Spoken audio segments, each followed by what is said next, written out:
முன்னாள் பாரத பிரதமர் ராஜீவ்காந்தி அவர்களின் பிறந்த நாள் விமர்சையாக கொண்டாடப்பட்டது. காஞ்சிபுரம் ரயில்வே சாலையில் அமைந்துள்ள ராஜாஜி மார்க்கெட் அருகில் மாநகர காங்கிரஸ் சார்பில் முன்னாள் பாரத பிரதமர் ராஜீவ்காந்தி அவர்களின் 80வது பிறந்த நாள் விழா விமர்சையாக கொண்டாடப்பட்டது. மாநகர தலைவர் நாராயண தலைமையில் நடைபெற்ற மாநகராட்சி துணை மேயர் குருநாதன் சிறப்பு அழைப்பாளர்கள் அன்னாரது திருவுருவத்திற்கு மலர் மாலை அணிவித்து மரியாதை செலுத்தினர்.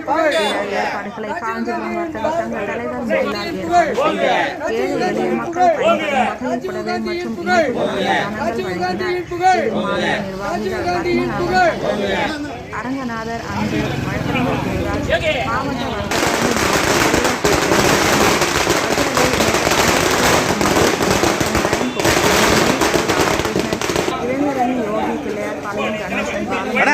தலைவர்கள் காஞ்சி காமராஜ், பாட்டு சாரதி, காஞ்சிபுரம் மண்டல அரசு போக்குவரத்து கழக தேசிய தொழிலாளர் சங்கத்தை சேர்ந்த சீனிவாசன், ஞானவேல் சத்யகுமார், ஞானவேல் பூபதி பாலசுப்ரமணியன், வணிக காங்கிரஸ் மாவட்ட முதன்மை உறுப்பினர் கணக்குமலை, மாவட்ட பொதுச் செயலாளர் மோகன், முன்னாள்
Mm-hmm.